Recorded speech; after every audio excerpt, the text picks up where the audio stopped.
Olá! Bom, quando a gente fala em apocalipse, o que vem na cabeça? Fim do mundo, destruição, caos, né? Mas e se eu te disser que a história é outra? Hoje a gente vai mergulhar nesse livro que, longe de ser só um roteiro de desastre, foi escrito por João para dar força para os primeiros cristãos que estavam passando por uma barra pesadíssima. No fundo, é uma mensagem de esperança. Então, a grande pergunta que vai guiar a nossa conversa é essa: qual é a verdadeira mensagem do Apocalipse?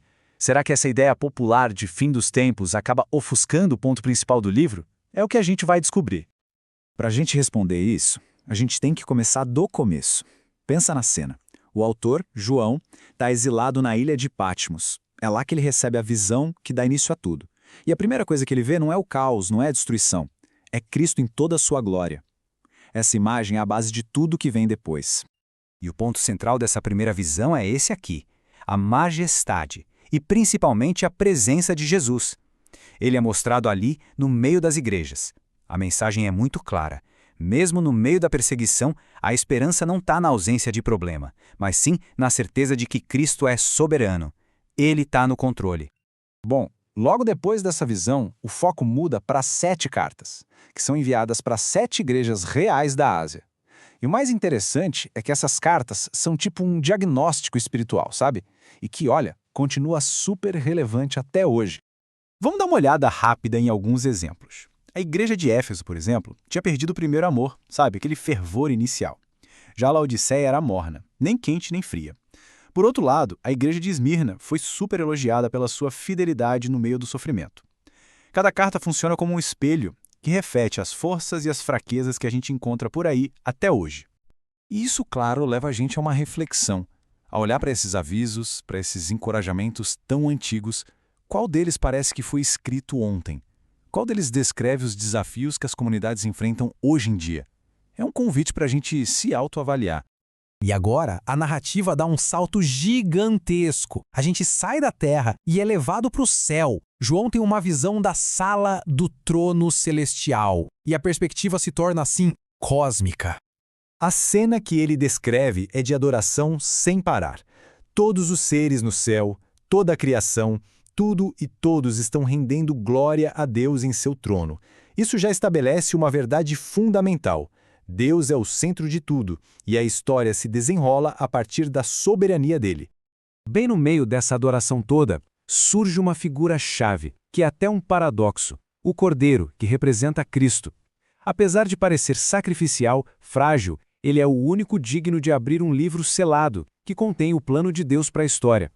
Isso reforça a ideia de que a história não é um acidente, mas está de fato nas mãos de Cristo. Certo. E é aqui que a gente entra na parte mais famosa e talvez a mais temida do livro: os selos, as trombetas e as taças.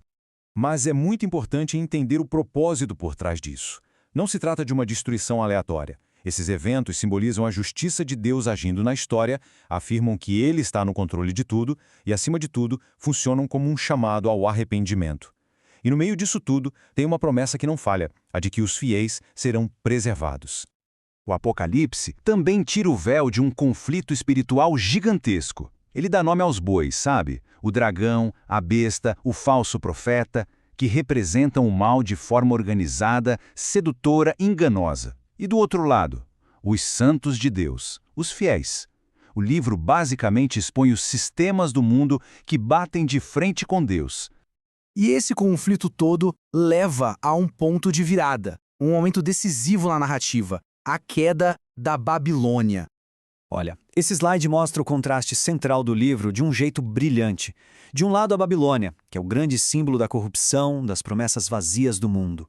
A queda dela representa o fim de tudo que se opõe a Deus. E do outro lado, a vitória do Cordeiro, que termina com as bodas do Cordeiro, um símbolo da comunhão eterna entre Cristo e o seu povo. A escolha é entre esses dois sistemas. E depois do juízo, depois da queda da Babilônia, o livro nos leva à sua conclusão gloriosa, a visão final que é o verdadeiro clímax de toda a esperança da Bíblia. E aqui está a promessa final do Apocalipse. Não é um fim de destruição, mas de recriação completa. É a imagem de Deus morando com a humanidade, num lugar onde não existe mais dor nem choro, tudo é finalmente restaurável. O fim da história não são cinzas, mas sim a glória, a comunhão total com Deus. Então, o ponto crucial é este. O Apocalipse é, na sua essência, um chamado para a gente perseverar. Ele nos dá uma visão do fim não para assustar, mas para encorajar, para a gente continuar firme nas lutas de hoje, com os olhos fixos na esperança eterna que nos espera. O livro termina com um clamor: Ora vem, Senhor Jesus, e deixa para todo mundo essa pergunta final, um convite à vigilância, a uma expectativa fiel. No meio de tudo, a vida que se vive é a de quem realmente aguarda a volta do Rei? Uma reflexão e tanto para a gente encerrar.